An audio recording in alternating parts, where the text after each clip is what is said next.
Welcome to Breaking Silence, a space for real conversations, education, and advocacy. We're your hosts, Tiffanie and Taylor, and we work at the Haven Domestic Violence Shelter and Sexual Assault Center in Valdosta, Georgia. Every day, the Haven supports survivors of domestic violence, sexual assault, human trafficking, and child abuse. And this podcast is an extension of that mission. Here, we talk openly about issues that impact our community, break down myths, share facts, and highlight resources that save lives. So these conversations may be a little heavy, but they're necessary. Our goal is awareness, prevention, and healing. If you or someone you know needs help, support is available, and you are not alone. This is Breaking Silence. Let's talk.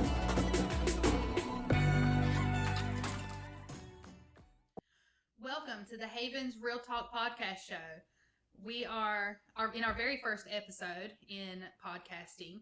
So as we grow, just hang in with us. We'll get there. My name's Taylor. And I'm Tiffany. And let's get started. About today's podcast, since this is our very first episode, we decided to start with the Why podcast. So who's better to answer that question than the person who came up with the idea? That would be me. Yes. I'm Michelle Gertman, and I'm the executive director. Thank you, Taylor. Thank you, Tiffany, for going along on this ride with me and on this new journey. Well, COVID taught us a lot of things. I brought up that ugly word COVID, but what we saw was when COVID hit America, we couldn't get our information out and people could not reach us. And so we wanted to plan for the future. And I know everybody that's listening to us now, all those one person probably listening to us today because this is our brand new thing. We want to get our information out, who we are, what we're doing. What is the Haven? What is our domestic violence shelter? What is our sexual assault center? What is our services? How do we serve people? What counties are we in? What are all those things? We did find out that when the peak of COVID was over, that our numbers just skyrocketed. And then they leveled back off, but they leveled back off higher than ever before. And so we knew that women and children and men, victims of domestic violence, survivors, were not finding our information in the bathrooms at their OBGYN office. And they wasn't being able to go to the courthouse because they were closed. And they weren't finding information or being able to go to schools because they were closed. Things were online.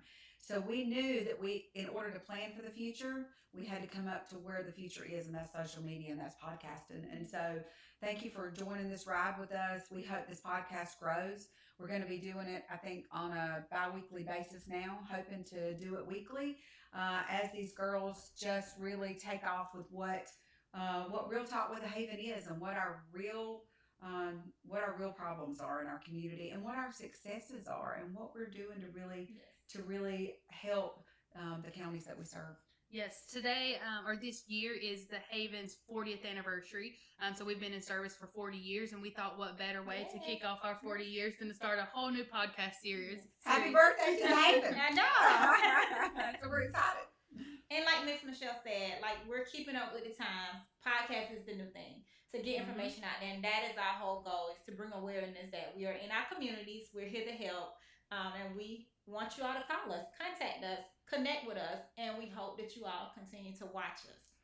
That's correct, and I think that Tiffany is right. And we may sound just like not synchronized and organized. These girls wrote all this thing down, and we're trying to really just we're nervous. And and the people helping us today, the VFW, they come in and try to help us do our podcasting, and we're so appreciative of them of really coming in and teaching us what to do, and they're going to be working with us, and so we can behind the scenes of teaching us what to do. And he's like, listen, just get rid of the papers, just have talk. And we thought, well, that's what we named it, the Real Talk with the Haven. So we want to have real talk with our victims, with survivors, with our community partners, and what's going on with us. And I guess to start the day off is let's tell you a little bit about the Haven and who we are. It's our 40th year, as Taylor just said. So happy birthday to the Haven. We have lots of programs that we offer lots of services and do lots of things. People think that it's a certain type of demographic or certain financial range that is our victim of domestic violence. And that's not at all the case. No. We have anyone from the person that wasn't allowed to get a job or lost their job, or people that have really good jobs that's completely educated to those with no education at all and those in between. And we serve everybody. So, what is the Haven? We are a dual agency, which is very few in Georgia. There's not many of us, and we serve victims of domestic violence where we house them. We have a shelter for abused women and children. And a lot of questions that we get is, do we serve men? Yes. Yes, we do. Yes, we we do. serve men as well. And so, but we have a place where they can come and stay and provide that. We provide that safety and stability for a victim who needs that in-person shelter. But do you have to come to our shelter to receive services? No. We have a full outreach office that is right here. That's where Tiffany's office is, where she does the legal stuff. The legal outreach program. And what that means is a lot of people have supportive family and friends that they can go stay with. So they don't need emergency shelter, but they can benefit from Haven services. Yep. So the outreach program just makes sure that you're offered the same resources, referrals as someone who come into the shelter. So now you would have to call the crisis line to receive services, or even if you go to like the police department, the courthouse, everyone know that the Haven is here and this is who you call for help. We want to make sure that our rural counties, that we're reaching people. There's even a 1-800 number for even if you're not in Georgia and you need the help. Yeah, if you call 1-800-33-HAVEN, which happens to be just our name, but Yes. we didn't give it that name. But if you call 1-800-33-HAVEN, you're going to reach any domestic violence shelter in Georgia immediately where you're at. So it doesn't matter. You're on this podcast and you're going to listen to us as weeks to come, and you're going to listen to our services and what we do. You can call that number and reach a shelter closer to you. And that's the whole significance of this thing, is right to help a victim understand that there are services out there for them to be able to reach in Georgia, and help a survivor understand that there's support and support groups that we have, that you're not alone either. And so from victimization to sustainability to survivor, we're here for you. Taylor runs our sexual assault program. So like I said, we're a dual agency, so we're unique. In Georgia, there's not many of us out there that runs dual programs, and so we're able to have a full service rape crisis center. Tell us a little bit about that. Yeah, a full service center means that we provide every service from the very beginning to the very end. So we have 5 full-time advocates on staff, 24 hours, and then we have 12 nurses available that does forensic exams. That could be evidence collection for sexual assaults, strangulation assessments, or intimate partner violent assessments. And all of those just really means that you get access to services, to care, and to an advocate that can advocate on your behalf, to go through the criminal justice process with you, or to explain the process. Someone that can really be there to hold your hand and let you know this is the next step that's going to happen, and this is the next step that's going to happen. And we're here from the very beginning all the way up until it goes to court and goes to trial. Tiffany runs our legal department here, legal advocacy department, and she has how many legal advocates in the field? Well, speaking of COVID, when COVID hit, remember our numbers increased significantly, so we was able to get 3. That's right. It's 3 of us now, 3 legal outreach advocates, and what we do in that program, we assist clients with getting temporary protective orders. And temporary protective order, and I do want to clear up the difference between a temporary protective order and a restraining order. A lot of people think it's one and the same and interchangeable. No, a temporary protective order, the consequence of violating the order, the consequences are more severe. It can result in automatic arrest, a felony charge, versus a restraining order. There's no, like with a temporary protective order, it usually is under civil family court, meaning that there is a sexual assault, domestic violence is involved, stalking, dating violence. Whereas in a restraining order, you can just say, hey, I want this person to stay away from me, whether they've had any kind of assault on them. Right. So I have a question, Tiffany. Yes. So how does that work with children and pets? Good question. Because they just included where pets are now listed in our orders. So say a family violence protective order, or even dating violence, the judge can sign to where the pet can come with you. He can now grant who gets control of the pet. Children, it's a little bit different, especially when someone is married. So a lot of the times we can go ahead and get the protective order, but unless like if they're married, that's automatic legitimation. So unless like there's a reason for the judge to say the kids are included, like they might have witnessed the violence, or the violence may have been inflicted on them, then they can be included in the no contact order also. That's really good information to know. Yes. Yeah, that's very good information to know. Some other questions that we get is, if you read all the Facebook, everything on Facebook's always true. So if you read on Facebook, they'll say, "Well, we didn't help. I called the Haven. That's the biggest Biggest one. thing, I called the Haven and they did not help me." What does that mean when somebody says, "I called the Haven and they did not help me"? What could a no look like? A no, and a lot of things that I see is relative to us being full. Yeah. Our shelter stays like 100% over. It's like 109% capacity last year, which means that we had more than we can even put in our shelter, house in our shelter and in hotels. So a lot of times we just don't have the placement to house as many victims that we have. Even with the no, it's never a no. We It's advocate. Not a no. Yeah, right. We advocate for it. Try to send them to other shelters, right. But they may sometimes don't want to go out of their area or don't want to go. If they have a job, say right here in your community or locally within 20 minutes away, they don't want to go another hour because there's only 48 shelters in Georgia. And so you got to go to another shelter, which means you got to leave your home, you got to leave your job, you got to leave your kids' schools. Yep. So there's a lot of pressure on survivors that make that first call to say, "I need help," and then we don't have enough room in shelter. Some things that we've combated that last year, we put 288 women and children in hotels last year. Cost the Haven almost $100,000 to do that in different hotels, and that's besides over the 100 women and children and men that we referred to other shelters that got accepted into other communities. And so we have to there's a criteria for that. So there's never just a no. Yeah. There's it doesn't fit that victim or survivor. And so with that, we give them other information and other resources. And they're having to make those choices because the only choice we have is we have limited hotel space. We have limited shelter space. How many beds are we in our shelter? 22. Yeah, so 22 beds. So we stay at about 100 to 108% capacity a year. Just think about that. Every day of the year we are full, every single day. And so that's a lot.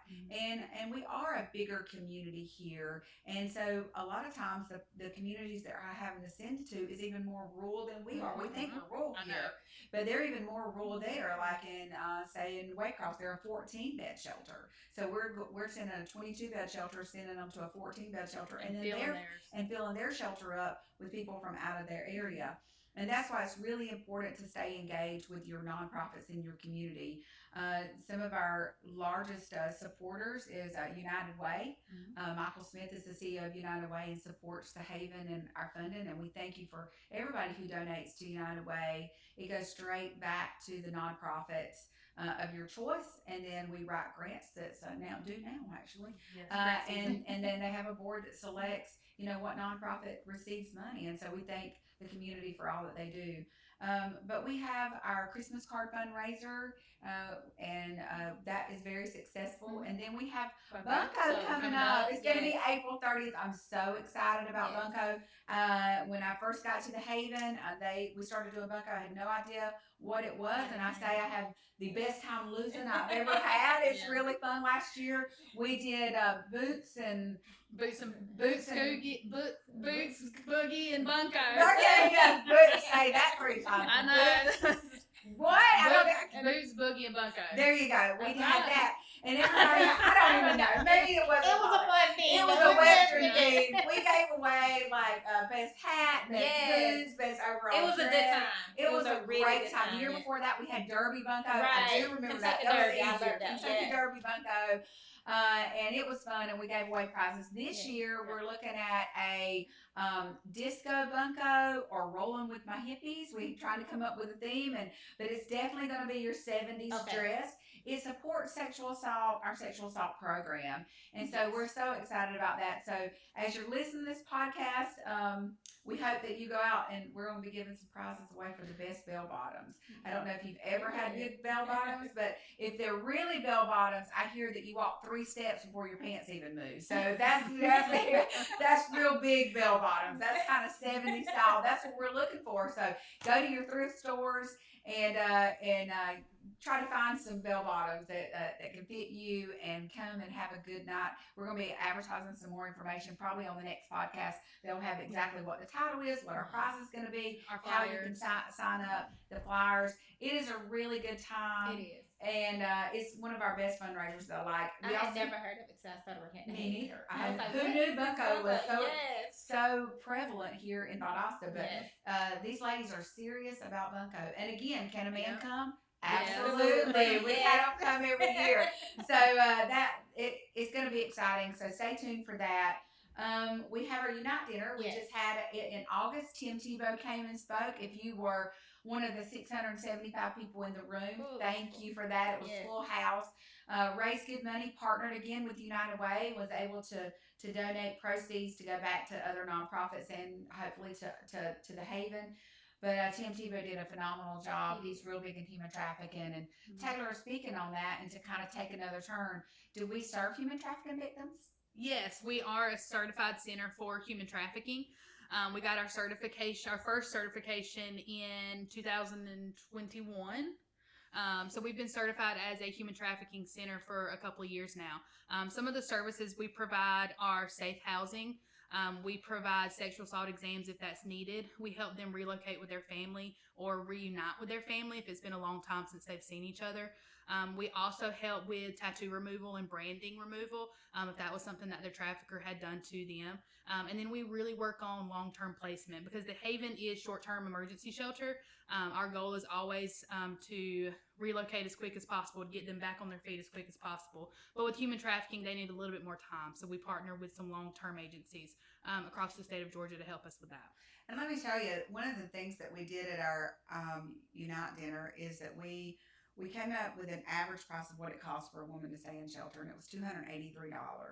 And we had so many people reach out and pledge $283 to the Haven to pay for a night for shelter. And so if you're looking to put your money somewhere and you're looking to help the Haven, people say, well, I don't have millions of dollars to give. I don't have thousands of dollars to give. I mean, I don't have even hundreds of dollars to give.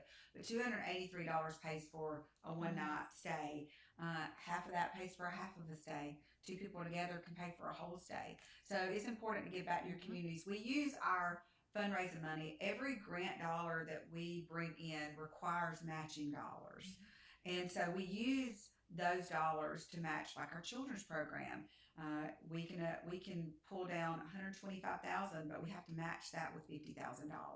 So when we match those dollars with other dollars. So when you give a dollar, we get a dollar. Or if you give a dollar, we might can get 50 cents. Or you give a dollar, we might can get $2. Just depends on the grant that we're applying for. Speaking of grants and speaking of funding and our fundraisers, the state of Georgia, the federal government has really sliced and diced the VOCA program itself. It's called your CVS. Well, it's the CVS funding, and it's the Violence Against Women. It's our VOCA funds, and they've really depleted over the years. And for Georgia, currently, we need $12.3 million to keep shelters at whole in Georgia right now, today. Starting October the 1, the Haven is set to lose right at $900,000 in our program right here at home. We don't know how that's going to devastate our programs or cut programs. It will cut jobs and it'll cut programs, but it's going to hurt. And not just our center; it's across Georgia. It's going to hurt every center in the state of Georgia. Waycross is set to lose over $400,000. So every shelter in Georgia near you is set to lose funding, and it's very serious and it's a very trying time. And we've been working and educating our legislators and asking them to look at our funding and look at the cost of what a life is and what one woman or one child or one man's life is that experiencing domestic violence in our communities. And where do we put those 288 women that called last year that we couldn't serve in our shelter? Where do we put them? What do we do come October the 1st when our funding depletes? Governor Kemp was very gracious in giving us ARPA dollars because the funding really has already been cut. It was cut 2 years ago. So our funding was already cut. We've just been really surviving by the ARPA dollars that Governor Kemp graciously gave shelters and sexual assault centers across Georgia. And here we run a sexual assault center. And Taylor, the funding that's being cut in sexual assault and domestic violence, can you tell our listening audience, our first podcasters today, what it looked like for sexual assault in 2025? Because we've never seen numbers like this. So can you tell them what we did? Yeah, so normally the Sexual Assault Center, we do around 150 to 170 clients a year. in 2025, we had 317. So we had over a 300% increase in our clients. And that is massive. With not getting any more money in, so we're bringing less money in, but our clients are increasing, making it really hard. It makes it hard to provide the service we want to provide. It makes it hard for us to be able to get them into safety, into shelter, because sexual assault also needs safety and shelter. There is an abuser there that's present that we have to get them away from. And a lot of times sexual assault uses hotels because our shelter is always so full. Yes. So having to cut something like that could be devastating to our programs. It's going to be a struggle. It's going to be a real struggle. Do you change locks on victims? Oh, yeah, for sure.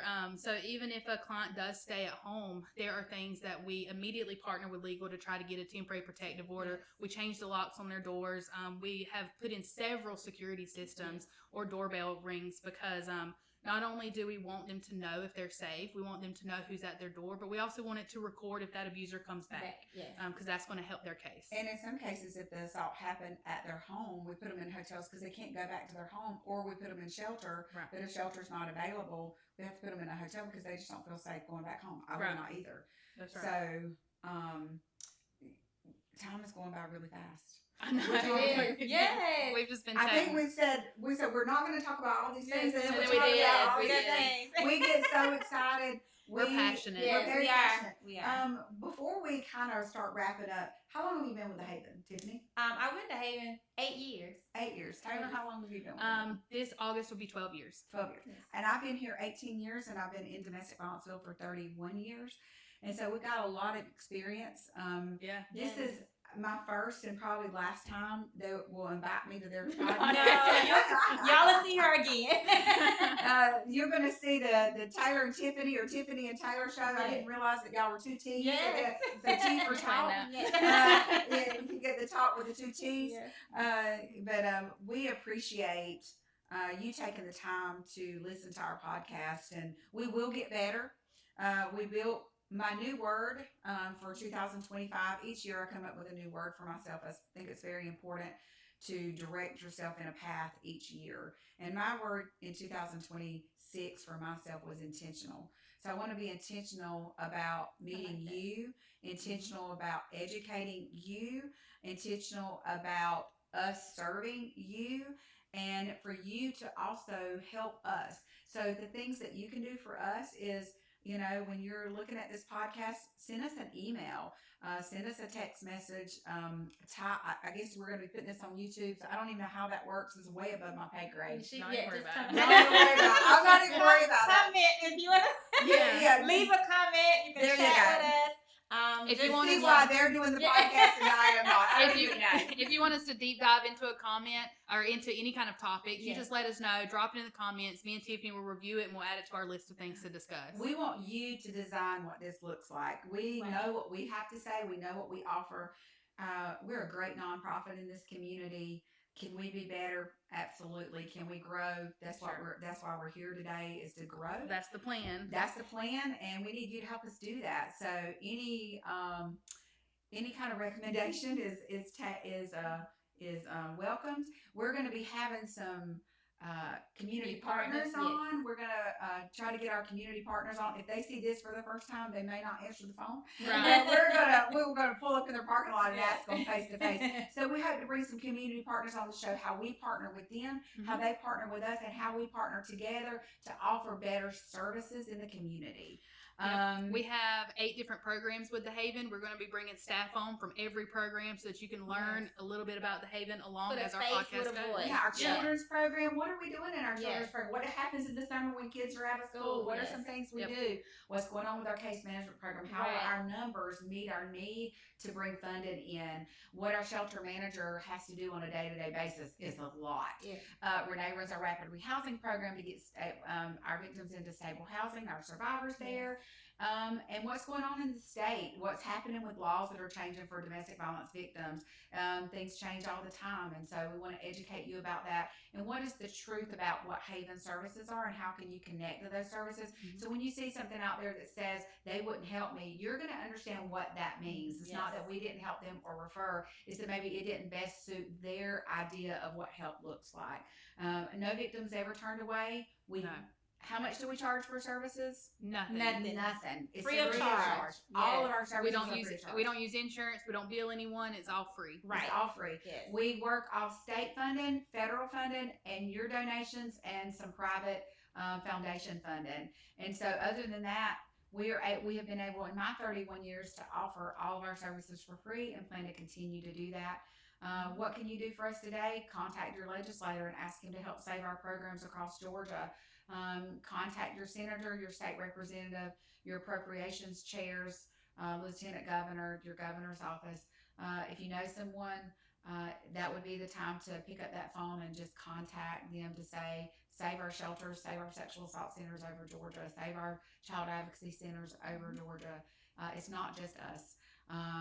So we are, as we get ready to close, do y'all have anything else? Just stay tuned. Yes.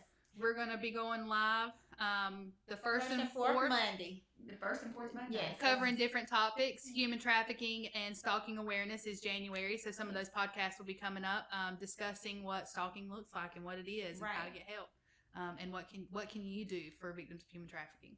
Thank you to Rusty for coming in and helping us with the VFW, to helping us kind of and the Creation Foundry and Creation Foundry, because we have no idea what we're doing. Right. And you probably not see this appreciate again. him. We Yes. definitely appreciate him. And he has worked with us today to even get this office mocked, as you'll see some changes, because we did not know what we needed. Right. Thank you so much for being here, and we'll see you next time.